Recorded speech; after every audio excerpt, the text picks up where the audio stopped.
গেছেন চলি, চালাও সে পথে যে পথে তোমার প্রিয়জন গেছেন চলি, যে পথে তোমার চির অভিশাপ, যে পথে প্রান্ত চির পরিতাপ।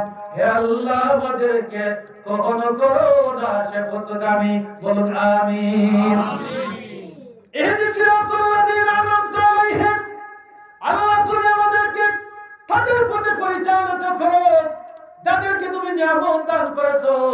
তারা কারা? আল্লাহ কোরআনের মধ্যে আয়াতের তাফসীরে বলেন, মিনান নাবিয়িনা ওয়াস সিদ্দিকিনা ওয়াশ শুহাদা'i ওয়াস সালিহিন ওয়া হাসুনা উলাইকা রাফিকা। আল্লাহ রাব্বুল আলামিন বলেন, আমি তোমার কথার জবাব দিলাম রে বান্দা। তুমি যাদের সঙ্গে হইতে চাইছো, যাদের প্রতি আমি অনুগ্রহ দান করেছি, তারা হলেন চার প্রকারের মানুষ। এক নম্বর হলেন নবীগণ। নবীগণ উত্তম সঙ্গী। আল্লাহ যে চারগুলো মানুষের কথা বলেছেন, যে চার সম্প্রদায়ের মানুষের প্রতি আল্লাহ নিয়ামত দান করেছেন, তাদের পরিচয় আল্লাহ কোরআনের মধ্যে বলেছেন। তারা হলো নবীগণ, যেন এরপরে হলো সিদ্দিকগণ যারা সত্যবাদী, এরপরে হলো শহীদগণ যারা আল্লাহর রাস্তায় জীবন দেয়, এরপরে যারা সালেহিন যারা নেককার বান্দাগণ। নবীগণ, সিদ্দিকগণ, শহীদগণ, নেককার বান্দাগণ। নবীগণ কি এমনিতে আল্লাহর এত মায়ার হয়ে গেছেন? এমনিতে আল্লাহর মায়ার হয়ে যান না। নবীগণের মধ্যে লক্ষ লক্ষ নবী আলাইহিস সালাম দুনিয়ার জমিনের মধ্যে আগমন করেছেন। এর মধ্যে কষ্ট, এর মধ্যে অনেক প্রতিকূল সমস্যার সম্মুখীন হন না।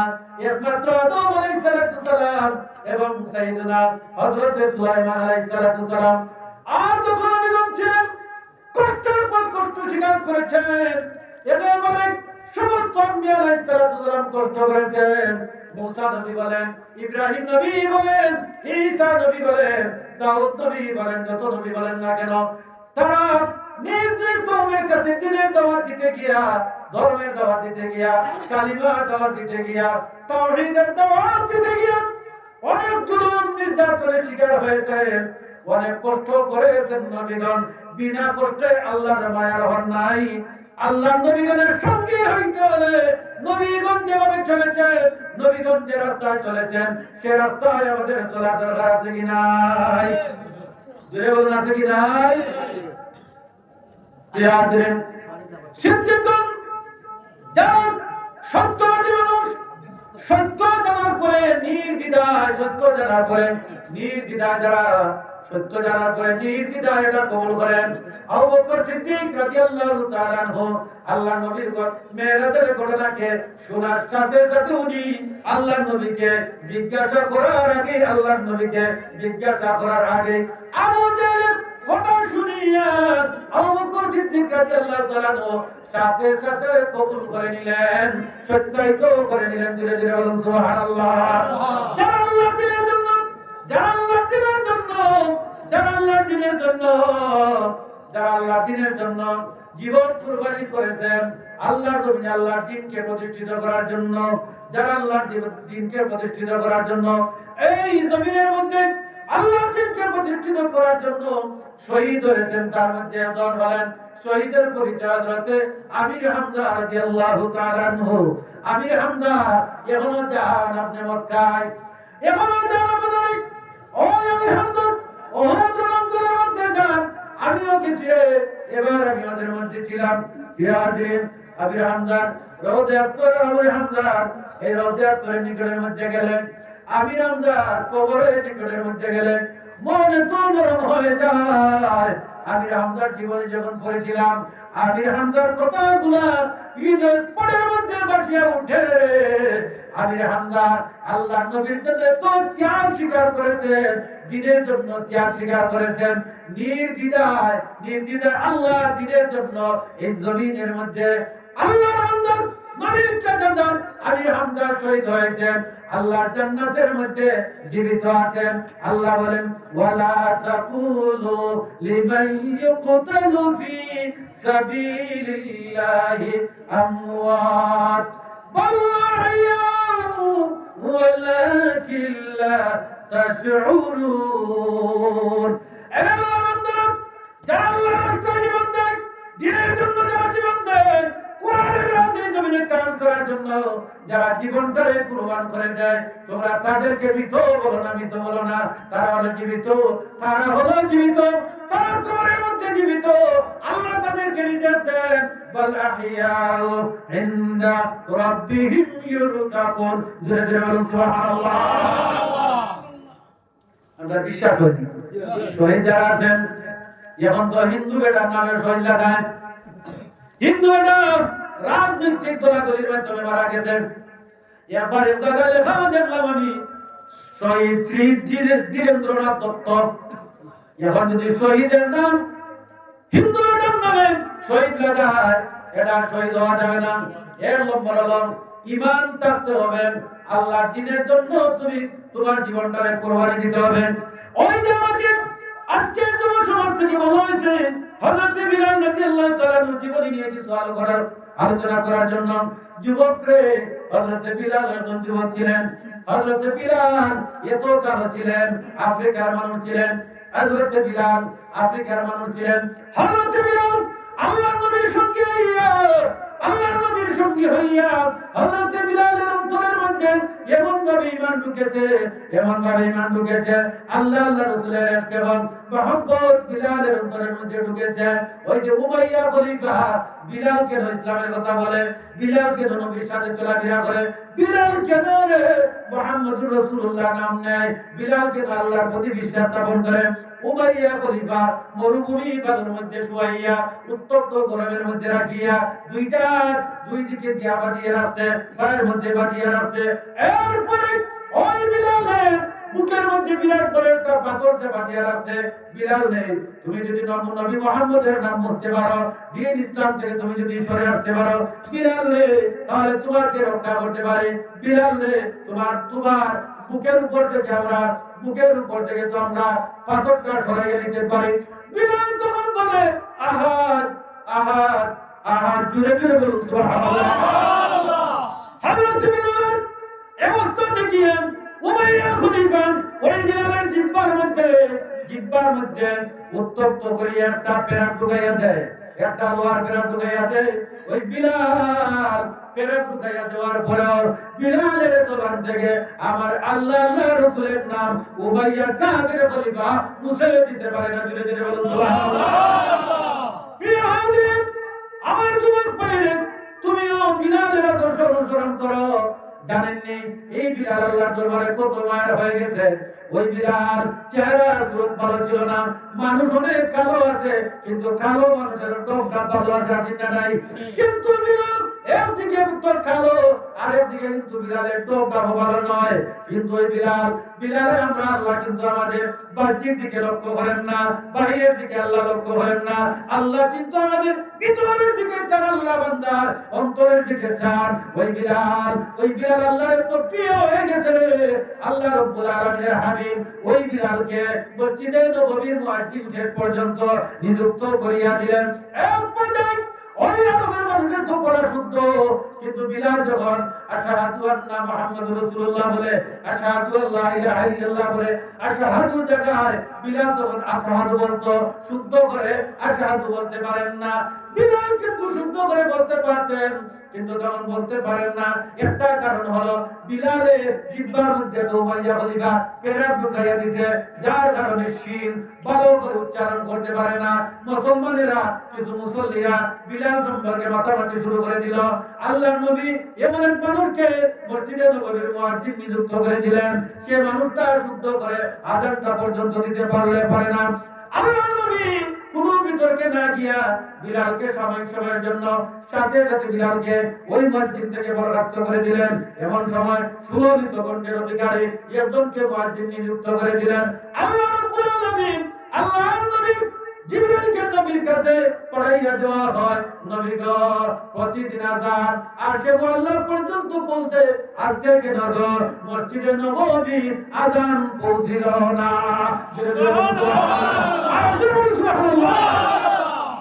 আল্লাহর নবী জিবরাইল আযান তো যারা সুন্দর সুললিত কণ্ঠে না গো, ইয়া রাসূলুল্লাহ, না না না, এই মুয়াজ্জিন তাড়াতাড়ি বদলান। নবী গো, ইয়া রাসূলুল্লাহ, ইয়া হাবিবাল্লাহ। এই মসজিদে নববীর মধ্যে বিলাল যখন আযান দেয়, বিলাল যখন আযান দেয়, বিলাল যখন আযান দেয়, বিলালের অন্তরের মধ্যে আল্লাহ রাসূলের ইশক এবং মহব্বত যে পরিমাণ তারে নবী, এই বিলাল আযান দেওয়ার সাথে সাথে বিলালের আযান আরশে আজিম পর্যন্ত পৌঁছে যায়। জোরে জোরে বলুন সুবহানাল্লাহ। আল্লাহর নবী সাথে সাথে ওই মুয়াজ্জিনকে বদলাই আবার বিলালকে মসজিদে নববীর মুয়াজ্জিন হিসেবে ঘোষণা করে দিলেন। জোরে বলুন সুবহানাল্লাহ। প্রিয় হাজির, আমার যুবক ভাইরা যারা আছেন, আমার মুসল্লি ভাইরা যারা আছেন, লক্ষ্য করে শুনেন, আমরা সাহাবীদের জীবন ফলো করতে হবে। বিলালের মতো যুবক হয়ে যাও। দুনিয়ায় কিন্তু বেশি দিন আমরা বেঁচে থাকবো না। আমরা যেন বিলালের জীবন, আমরা যেন আল্লাহর নবীর জীবন আদর্শ আমরা ফলো করি, নবীগণের জীবন যেন আমরা আঁকড়ে ধরি, আমরা যেন সাহাবায়ে কেরামের জীবনকে যেন আমরা আঁকড়ে ধরি। আমি আমার আলোচনা লম্বা করব না, আমি সংক্ষিপ্ত পরিসরে শুধু বিলালের ঘটনাটা বললাম। এখানের মধ্যে বলার কারণে আমি প্রসঙ্গক্রমে বলে দিলাম। আর আমরা বলতে হবে 2 নম্বর কথা ছিল, আমরা আল্লাহর বাণী যখন আমরা শুনবো, আল্লাহর বাণী যখন আমরা শুনবো, সৎ কথা যখন আমরা শুনবো, হক কথা যখন আমরা শুনবো, আর কোনো কথাবার্তা না বলিয়া নির্দ্বিধা মানিয়া নেওয়ার নাম হলো সত্যবাদী। তাকে বলে সিদ্দিক, তাকে বলে সত্যবাদী। বলুন মারহাবা। যেমন মানুষের নাম বলে, মানুষের নাম সিদ্দিক লাগায় কিনা? সিদ্দিক নাম আছে না নাই? এই মানুষটা সত্য শোনার পরে মানে না, সত্য শোনার পরেও মানে না, নাম লাগায় সিদ্দিক।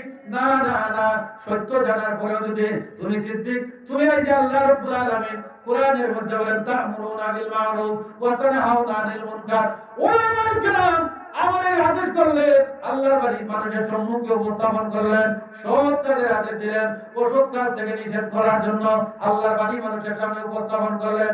এই দুনিয়ার মানুষ, তোমরা নেক আমল করো, সৎ কাজ তোমরা করো, অসৎ কাজ থেকে তোমরা বিরত থাকো।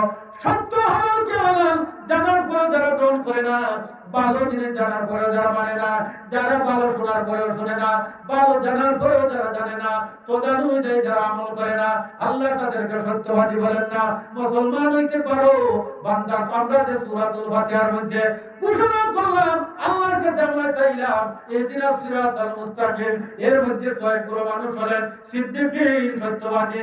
সত্যবাদী গণের জন্য সঙ্গে যদি হইতো সিদ্দিক আকবর, আবু বকর সিদ্দিক রাদিয়াল্লাহু তাআলা আনহুর সঙ্গে যদি হইতে হয়, তাহলে কিন্তু আমরা হক জানার সাথে সাথে আমরা নির্দ্বিধায় এটা মেনে নিতে হবে। যদি বলুন ঠিক কিনা? তিন নম্বর নাম হলো শহীদ। শহীদ আল্লাহর রাস্তায় যারা জীবন দেয় তাকে শহীদ বলেন। রাজনৈতিক ভাবে 2 জনে মারামারি করছে, ব্যক্তি স্বার্থে 2 জনে মারামারি করছে, তাদেরকে শহীদ বলা যাবে না। ঈমান থাকতে হবে। আল্লাহর জমিনে আল্লাহ দ্বীন প্রতিষ্ঠার জন্য জিহাদ করেছে। এই সমস্ত শর্তগুলো যদি পাওয়া যায়, শহীদের যে শর্তগুলো আছে, আল্লাহর রাস্তায় জীবন কুরবানি করতে হলে, আল্লাহর পক্ষ থেকে পুরস্কার পাইতে হলে, শহীদের মর্যাদা পাইতে হলে, আল্লাহর পক্ষ থেকে পুরস্কার পাইতে হলে যেসব শর্তের প্রয়োজন, এই শর্তগুলো যখন আল্লাহর বান্দার মধ্যে পাওয়া যাবে, তখন তাকে শহীদ বলা যাবে। আল্লাহ রাব্বুল আলামিনের ওই বান্দাগণ, শহীদগণের এত মর্যাদা, এত মর্যাদা। আল্লাহ রাব্বুল আলামিন এই শহীদগণকে এত মর্যাদা দিলেন, তারা যখন মারা যায় তাদেরকে গোসল দেওয়া হয় না, গোসল দেওয়া হয় না। তারা কি করা হয়? রক্ত মাখা অবস্থায় তাদেরকে কাফন দিয়া তাদেরকে দাফন করা হয়। কিয়ামতের দিন তারা তাজা রক্ত লইয়া তারা যখন আল্লাহর দরবারে হাজির হবে, এমত অবস্থা যদি তার বাবা জাহান্নামে থাকে, আল্লাহর বান্দা বলবে, আল্লাহ আমার বাবা কই গো, আমার মা কই, আমার বাবা কই, আমার মা কই। আল্লাহ তোমার দিনকে এই জমিনে প্রতিষ্ঠিত করার জন্য, আল্লাহ এই জমিনের মধ্যে কোরআনের রাজ কায়েম করার জন্য, কোরআন সুন্নাহকে প্রতিষ্ঠিত করার জন্য আমার মায়ের বুক খালি হয়েছে, আমার বাবার বুক খালি হয়েছে। আমি আমার মাকে দুনিয়া যা করার দরকার ছিল, বাবাকে যা কিছু করার দরকার ছিল, আরাম দেওয়ার দরকার ছিল, কিন্তু আমি দেই নাই। আল্লাহ আজকে আমি দুনিয়াতে যা করতে পারি নাই, আজকে আমি করতে হবে। আমার মা বাবাকে আমার সঙ্গে জান্নাতে তুমি বানাইয়া দাও। যদি না দাও তাহলে আমিও জান্নাতে যাইব না। ধীরে ধীরে বলো সুবহানাল্লাহ। বলে যুদ্ধ হতা হইলে খালি লুকাইব, খালি লুকায়। মওত তো আমার একদিন হবে, হবে কিনা? কুল্লু নাফসিন যায়িকাতুল মওত, আছে কিনা? হযরত হাজিরিন, একদিন মরা লাগবে, একদিন মরা লাগবে। কিন্তু হকের পথে তাকিয়া যদি কোনো মানুষ মরে এমন মতের চাইতে উত্তম মত আর হইতে পারে না। 4 নম্বরটা হলো ওয়াসলিহিন। 4 নম্বরটার নাম হলো নেককার। যারা নেককার মানুষ তাদের পথে চলার জন্য আমরা আল্লাহকে বলেছি নেককার মানুষ কারা?